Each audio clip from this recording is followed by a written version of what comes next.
Welcome students, आप सबका स्वागत है आपके चैनल पे जिसका नाम है एजुकेशन पॉइंट। और आज हम डिस्कस करेंगे डिमांड के अगले टॉपिक की जिसका नाम है काइंड्स ऑफ डिमांड। इसमें हम चर्चा करेंगे डिमांड्स के टाइप्स क्या होते हैं। तो बेसिकली जो काइंड्स ऑफ डिमांड होती है वो तीन तरह की होती है: price demand, income demand and cross demand. तो सबसे पहले हम चर्चा करते हैं प्राइस डिमांड के बारे में। प्राइस डिमांड, यहाँ पे डेफिनेशन लिखी हुई है, एक बार पढ़ते हैं। It refers to the functional relationship between the price of a commodity and its demand, presuming other things being constant. बच्चों यहाँ पे अदर थिंग्स लिखे हुए हैं, इसका मतलब होता है अदर फैक्टर्स। फैक्टर्स का मतलब होता है कि वो सारे डिटर्मिनेंट जिसके वजह से किसी भी कमोडिटी की डिमांड चेंज होती है, इंक्रीज होती है, डिक्रीज होती है। तो प्राइस डिमांड का मतलब यह होता है कि वो डिमांड जो किसी भी कमोडिटी के प्राइस में चेंज आने के वजह से इंपैक्ट होती है, बाकी सारे फैक्टर्स कांस्टेंट रहते हैं। ठीक है, उसको बोलते हैं प्राइस डिमांड। तो ये इसकी इक्वेशन है, that is dx is equal to function px। dx it means demand of X commodity. f इसका मतलब होता है फंक्शन, फंक्शन मतलब होता है depend. px price of a commodity x। तो इसका मतलब ये इक्वेशन ये बताना चाहती है एक्स कमोडिटी के डिमांड डिपेंड है उसके प्राइस के ऊपर। This is called price demand.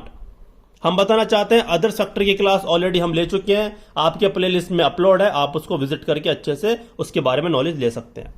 तो जैसे मैंने आपको समझाया, dx का मतलब क्या, demand of X commodity. f function, function को हम बोलते हैं डिपेंड भी बोलते हैं, इसका मतलब डिपेंड ही होता है।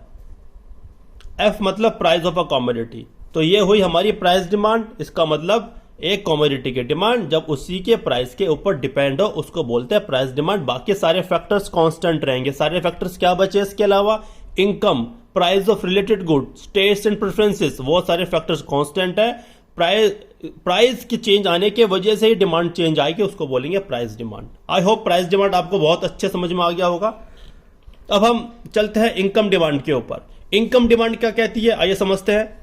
It refers to the functional relationship between the consumer's income and quantity demanded for the commodity when other things remain constant। इसमें यह बताया गया है कि इनकम डिमांड ये होती है जब किसी भी कमोडिटी की डिमांड इंपैक्ट आती है कंज्यूमर के इनकम में चेंज आने के वजह से, बाकी सारे फैक्टर्स क्या रहेंगे? कांस्टेंट रहेंगे।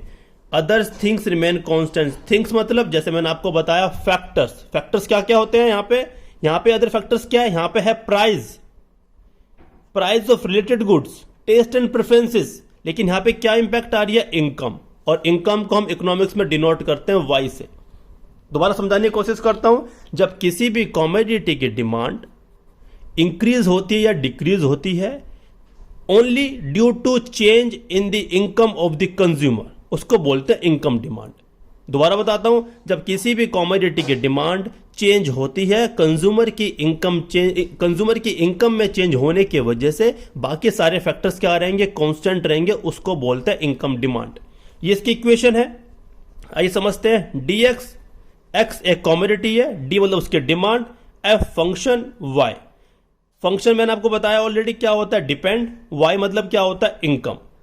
इसका मतलब यह है इक्वेशन का, एक्स कमोडिटी की डिमांड डिपेंड है किसके ऊपर? वाई के ऊपर। वाई क्या है? इनकम है कंज्यूमर की।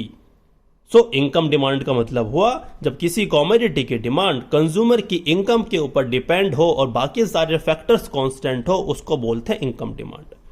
dx demand of a commodity, f function, y income. तो ये हुई बात इनकम डिमांड की। अब हम चलते हैं क्रॉस डिमांड के ऊपर। किस चलते हैं? Cross demand. सबसे पहले डेफिनेशन पढ़ते हैं। Other things being constant, the relationship between the price of a commodity and the demand for its related goods is known as cross demand। Cross demand का मतलब यह होता है जब किसी भी कमोडिटी की डिमांड इंक्रीज होती है या डिक्रीज होती है due to change in the price of its related goods. इसका मतलब यह है एक गुड है x, एक गुड है y। जब गुड x के प्राइस में इंक्रीज डिक्रीज आने के वजह से गुड y की डिमांड इंक्रीज या डिक्रीज होती है, उसको बोलते हैं क्रॉस डिमांड। ठीक है बच्चों, तो क्रॉस डिमांड का मतलब यह होता है जब किसी भी गुड्स की डिमांड इंक्रीज हो या डिक्रीज हो उसके प्राइस में चेंज आने की वजह से नहीं, उसके रिलेटेड गुड्स के प्राइस में चेंज आने की वजह से। और रिलेटेड गुड्स क्या होते हैं? या तो होते हैं सब्स्टिट्यूट गुड्स या होते हैं कॉम्प्लीमेंट्री गुड्स। ठीक है, अब इसकी इक्वेशन को हम पढ़ते हैं। DO is equal to FPX। O क्या है? Other commodity. So DO demand for related goods, मतलब दूसरी कॉमोडिटी की डिमांड। F फंक्शन, फंक्शन मतलब होता है डिपेंड। PX होता है प्राइस ऑफ अ कॉमोडिटी। इसका मतलब यह है X कॉमोडिटी के प्राइस में चेंज आने के वजह से उसके रिलेटेड गुड्स की डिमांड पे क्या इंपैक्ट आएगा, उसको बोलते हैं क्रॉस डिमांड। या आप इसको ऐसे कह सकते हो, अदर गुड्स की डिमांड डिपेंड है उसके दूसरे रिलेटेड गुड्स के प्राइस पे। हम इसको ऐसे समझते हैं, एक और एग्जांपल आपको देना चाहूंगा। यहां पे ये गुड X है, सॉरी ये प्राइस ऑफ गुड X है, ये Y है। तो गुड Y की डिमांड डिपेंड है X के प्राइस में चेंज आने की वजह से, राइट।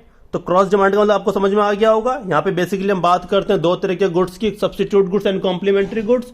और मैं आपको बताना चाहूंगा ये सारे हम कॉम्प्लीमेंट्री गुड्स और सब्स्टिट्यूट गुड्स और बाकी सारे फैक्टर्स के बारे में ऑलरेडी हम क्लास ले चुके हैं, जो कि डिमांड चैप्टर का बहुत ही महत्वपूर्ण टॉपिक है। उसको प्लीज जाके विजिट करिए।